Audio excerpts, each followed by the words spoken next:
C'est le point traditionnel qui donne le coup d'envoi de la saison estivale pour les autorités. La réunion de sécurisation des lacs entre les acteurs concernés.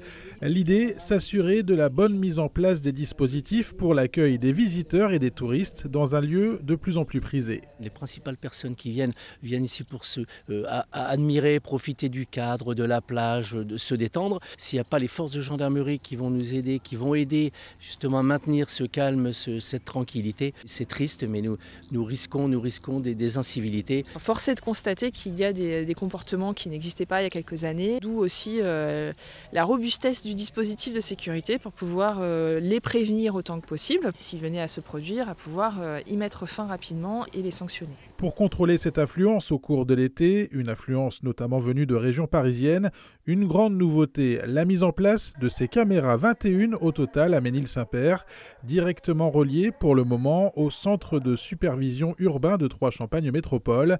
Géraudot et Lusigny-sur-Barse devraient suivre les étés prochains. C'est une opération d'environ 100 000 € réalisée par le département avec une aide de 40% du fonds de sécurité de l'État.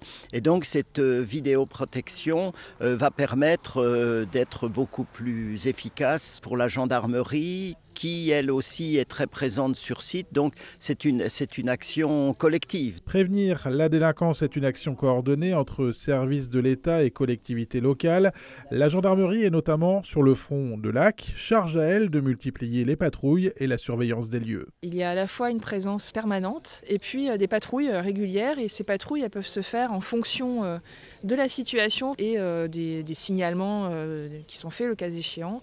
Elles peuvent se faire à pied, en véhicule motorisés, et elles peuvent se faire, c'est une des nouveautés cette année, à vélo. Et c'est notamment important de pouvoir le faire à vélo en proximité à la fois de la plage mais aussi sur le long de la véloroute. Dernier point de surveillance, l'eau, pour éviter tout risque de noyade, et comme chaque année désormais, une vingtaine de maîtres nageurs sauveteurs a été recrutée par le département pour les plages de Ménil-Saint-Père, Géraudot, Lusigny-sur-Barse et Port-Dienville.